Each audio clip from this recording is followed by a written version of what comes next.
El pánico moral es un proceso en el que una condición, episodio, persona o grupo de personas emerge para ser definido como una amenaza a los valores sociales. Su naturaleza es presentada de una manera estereotipada por los medios masivos. El 6 de julio de 1812, el español monopolista Martín de Álzaga, quien había sido uno de los héroes en la victoria contra el invasor inglés en los años 1806 y 1807, miró fijamente a su verdugo, quien parecía titilar su ojo derecho ante los nervios de saber que iba a ejecutar a una de las personas más importantes y ricas de Buenos Aires. El rostro del ex héroe no cedió un segundo, y como orgulloso español conservador que no atinó en toda la jornada a rogar por su vida, recibiría su final altaneramente ante los miles de espectadores que esperaban ver su cuerpo tirado al suelo. Una vez que el impacto del fusil pusiera fin de una vez por todas a quien podría amenazar la vigencia del gobierno de turno, el encargado de las sogas comprueba que los nudos de la horca estén bien tiesos. Carga el cuerpo como si de un costal se tratara y coloca su cabeza dentro de la soga bien amarrada. La gente gritando no podía esperar hasta verlo colgado. Una vez que el cuerpo se comenzó a mover en péndulo por habérselo soltado, las piedras arrojadas por la multitud terminaron de arruinar el rostro de un hombre que había salvado con su intelecto y su billetera la patria del dominio inglés. Hoy vamos a hablar del fusilamiento de Martín de Álzaga por una supuesta conspiración que realizó contra el gobierno de turno, relatando en primer término el contexto histórico, como para poder comprender medianamente la situación y la posible forma de pensamiento vigente en esas épocas. En segundo término, relataremos los hechos que llevaron a sospechar de la conspiración y luego, por último, pondremos en tela de juicio los informes y pruebas existentes, como intentando corroborar si en realidad se trató de una conspiración o solo fue una treta del gobierno para eliminar a quienes no lo apoyaban políticamente. Este video lo hice no solo porque me llamó la atención la forma aberrante en que se castigó a este personaje y a sus supuestos colaboradores, sino también porque por lo general los distintos historiadores, generalmente adeptos a la historia oficial, no tratan exhaustivamente este hecho y, si hablan de él, lo legitiman y aprueban solo por haber sido una conspiración en contra del gobierno revolucionario. Las fuentes de este relato se encuentran en la descripción del video. Yo soy Maxi y esto es Spartax.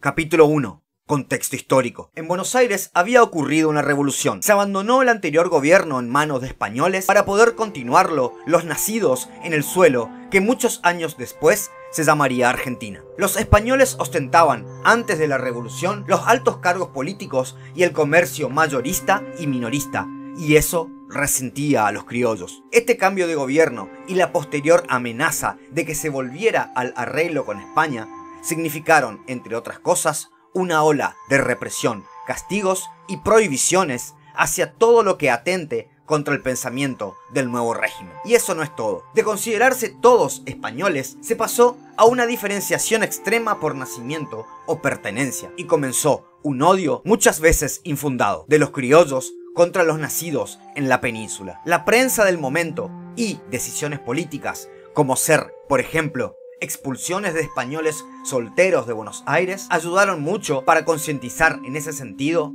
a la población. Martín de Álzaga, quien con 12 años de edad había emigrado desde España por la pobreza en que había caído su familia, no sería ajeno a esta situación. Habiendo sido el 10º hijo entre 2 hermanos, escaló en la ciudad porteña, no solamente hasta alcanzar amplia riqueza, sino también hasta sumergirse en el mundo político y ocupar importantísimos cargos en la ciudad. Estas situaciones, y las que pasaré a relatar, entre otras, hicieron quizás despertar odios que luego los llevarían a la muerte. Una vez en el poder, y ante la inminencia de un ataque francés al Río de la Plata debido al imperialismo napoleónico, se encargó de indagar sobre supuestas conspiraciones en Buenos Aires. Para ello, recurrió a torturas atroces que despertarían quizás deseos de venganza. Luego, en 1806, en las famosas invasiones inglesas, de las que tenemos muchos videos en este canal, Martín de Álzaga tuvo amplia responsabilidad y talento al repeler el ataque británico en plenas calles de Buenos Aires. Por último, ante las situaciones europeas y que no la vamos a tratar en este video, si no se nos va a ir demasiado tiempo, se enroló en una conspiración independentista en 1809 que le costó severas penas. Como comentario, muchos historiadores consideran a Álzaga como el primero en proponer una idea de independencia en el Río de la Plata. El 1 de julio, una vecina denunció que el español Francisco Lácar le había dicho a uno de sus esclavos que esa semana estallaría un levantamiento en coincidencia con un desembarco de portugueses y españoles. En pocas horas iban a invadir Buenos Aires y desalojar el poder político. Las acusaciones de los numerosos testigos que desfilaron durante el juicio dejan una duda sobre la veracidad de los hechos. Esclavos que fueron recompensados por declarar, un niño de 10 años que declaró contra su padre, declaraciones de hombres condenados eso, y sumado a la ridiculez de que Lácar, hombre de confianza de Álzaga, explique con lujos y detalles un plan tan secreto a un esclavo ajeno, hizo dudar mucho a los historiadores, a algunos. Lo más cómico era que en ese entonces se encontraba en plena vigencia el decreto de seguridad individual y aún así se formaron comisiones especiales para juzgar a los supuestos conspiradores. Esa comisión especial, con pruebas algo flojas, condenó a Álzaga a mejor vida. Este se escapa y con ello comienzan una serie de fusilamientos a familiares y allegados. Lácar, el supuesto buchón, fue fusilado y colocado en la horca. Lo mismo pasó con sus familiares. Luego de interrogatorios amenazadores e intensas búsquedas, lo mandan al frente y es posteriormente encontrado la noche del 5 de julio de 1812. Para el día 6 a la mañana, su cuerpo ya se encontraba colgado, mientras la banda tocaba la canción Patria y el público apedreaba e insultaba a lo que quedó de Martín de Álzaga. Lo habían ejecutado sin posibilidad de defensa alguna. El delito, lesa patria. Bernardino Rivadavia, luego de estas ejecuciones y otras más, por el mismo motivo, decretó basta de sangre, aunque las ejecuciones siguieron hasta agosto.